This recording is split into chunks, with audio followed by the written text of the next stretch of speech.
Braunstein. I'm from Pacific Western Region, and today I'm here with Shoshana Bean. So, Shoshana, I'm going to ask you a couple questions. Starting with, can you share with us a pivotal moment or experience in your career that significantly shaped your approach to music and your performance? Oh gosh, that would be my Broadway debut, which was Hairspray. And I think that working alongside someone like Mark Shaman, who was the composer and lyricist and co-lyricist of the music for Hairspray, it was in conjunction with being in that show, and I was also a member of the Broadway Inspirational Voices, which is a Broadway gospel choir. And the way that we were singing, those are my lyrics. I saw you just clock that. I definitely wrote my lyrics on my hand. I think listening to the way that they told stories through song and the way that they arranged background vocals absolutely shaped the way that I started writing and recording my own music. So those are the most musically formative experiences, I think, was working with them. And I think just being in theater in general and working with amazing composers like Mark and Jason Robert Brown and these people who tell stories so beautifully through song also has left its fingerprints on my own songwriting. So those people and those experiences were really formative. Next up, from your extensive experience in theater, film, and also music, what do you find most rewarding about each medium? I think that there is an incredible discovery that happens inside of theater where you have to do the same thing every night and discover new things and make it different, and each audience is different. So there's something about the length of time and the repetition of it that continues to offer the opportunity for discovery.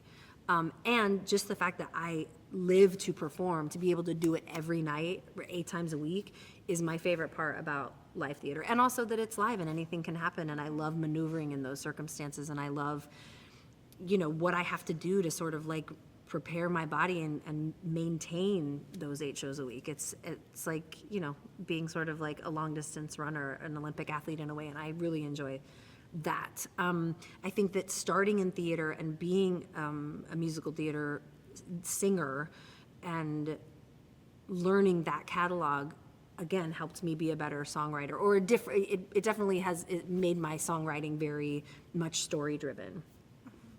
I love writing and recording because it's me and it's my story. I'm not playing a character, and I find it so easy to be vulnerable in that way and so easy to share my heart, easier than when I'm playing a character.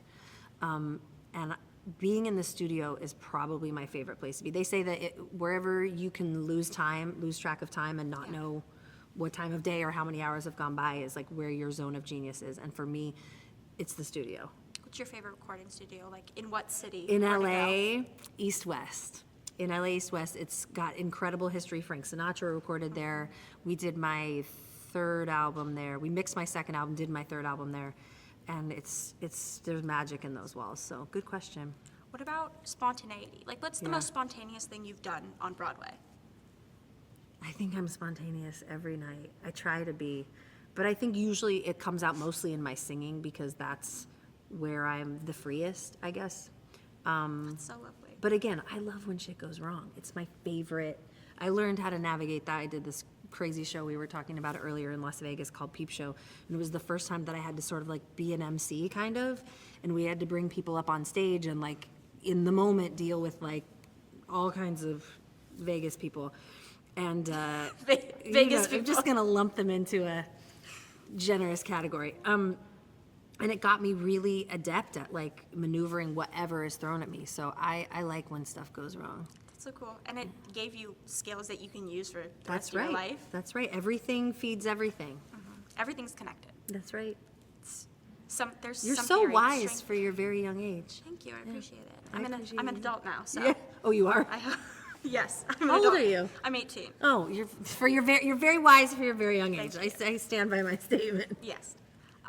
But next up, which is this is my favorite question. What hobbies do you do outside of music? Personally, I was betting on mahjong. No. No mahjong? No. I'm not really good at games, and I get really pissed off when I lose, so I'm not fun to play with.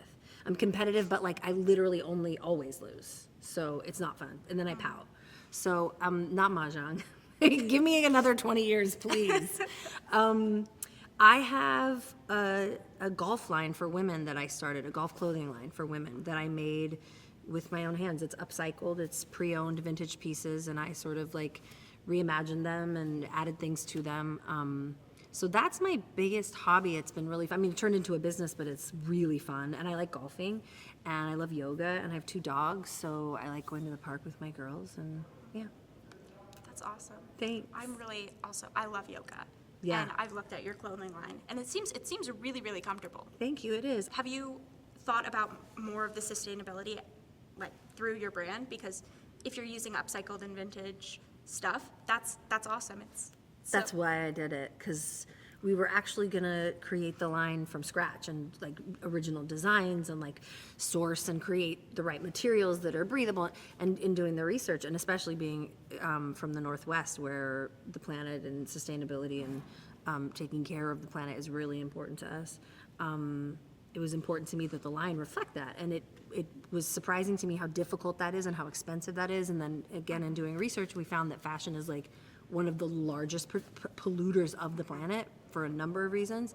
And so I just, this woman actually I was connected to, she made my Grammy dress, my dress for the Grammys, and it was a vintage dress, and she just reimagined it. And I was like, we just were talking about her vision and her mission, and I was like, I could do that with the golf line.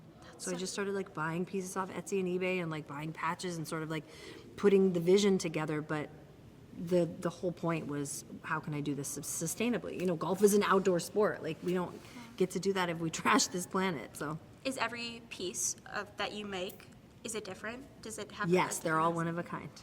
I really like that. That's Thank like you. that's so special Thank to have you. a one of a kind piece, and also have it be sustainable and have it be sourced from a good place. That's right. Thank you. You get it. Thank you so much. My Thank you so pleasure. much for It's such a interviewing pleasure. with us. Thank you. So nice to meet you. So nice to meet you too.